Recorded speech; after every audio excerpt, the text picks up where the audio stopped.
तुमुसिंगा श्रीमूला PM Shri सरकारी उच्च विद्यालय सुवर्ण जयंती उत्सव पालित जोगदेले उच्च शिक्षा मंत्री सूर्यवंशी सूरज। शिक्षार नुआ संभावना हेब पीएम श्री विद्यालय। दिल्ली वीडियो कॉन्फ्रेंस रे दिल्ली वार्ता देले केंद्र शिक्षा मंत्री धर्मेंद्र प्रधान। कार्यक्रम रे जोग दे न पारिबारु दुख प्रकाश जणाइले मंत्री।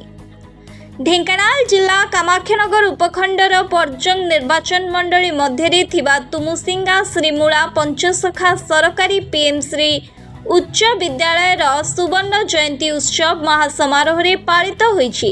यह 2 दिन धरी पालन हेबा पई प्रस्तुति होइथिबा बेले प्रथम दिवस रे राज्य सरकार उच्च शिक्षा मंत्री सूर्यवंशी सूरज मुख्य अतिथि भाव में जोग दे प्रदीप प्रज्वलन करी उद्घाटन करथिले।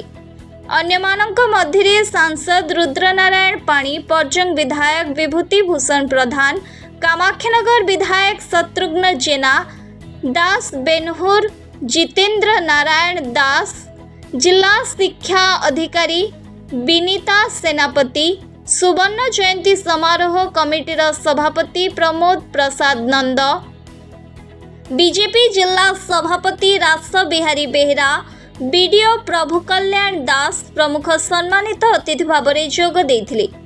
उक्त कार्यक्रम रे पूर्वतन छात्र संसद सभापति प्रद्युम्न कुमार बेहरा, विद्यालय प्रधान शिक्षक तथा कमिटीर संपादक सरोज कुमार स्वाई प्रमुख कार्यक्रम को परिचालना करथिले। शिक्षा क्षेत्र में वैप्लवात्मक परिवर्तन पाई केंद्र और राज्य सरकार सहभागितारे पीएम श्री स्कूल अयम आरंभ करिसेंती, जहां आगामी दिन में राज्यर विभिन्न विद्यालय रे कराजिबो। यह शिक्षा क्षेत्र में नुआ संभावना हेबो बोली मंत्री सूर्यवंशी सूरज सूचना देइछंती। उक्त कार्यक्रम रे केंद्र शिक्षा मंत्री धर्मेंद्र प्रधान वर्चुअल माध्यम रे पीएम श्री स्कूल और शिक्षा क्षेत्र में एहार उपयोगिता संपर्क रे आलोकपात करथिले। एथि सहित 2 कोटी टंका आर्थिक सहायता मंजूर करिथिबा सूचना देइछंती। 50 वर्षर एही विद्यालय और एहार निमाम्रता और सेमानंकर अवदान संपर्क रे अतिथि माने वक्तव्य प्रदान करथिले।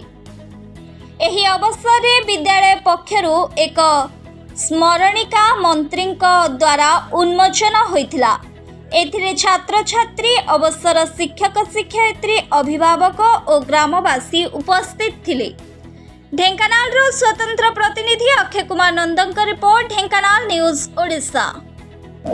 आज सुवर्ण जयंती ता सहित ए ब्लॉक रो सर्वप्रथम पीएम श्री स्कूल भाव रे ये विद्यालयटी सगर पे आज तार सुवर्ण जयंती उत्सव वार्षिक उत्सव पालन करुछि।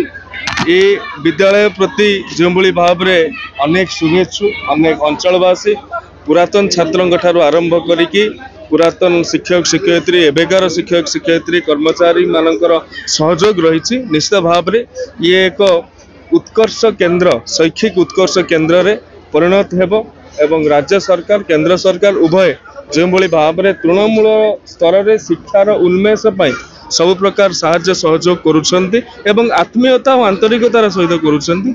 ये निश्चित भाव में ये विद्यालय को स्वकीय परिचित प्रदान कर। धन्यवाद।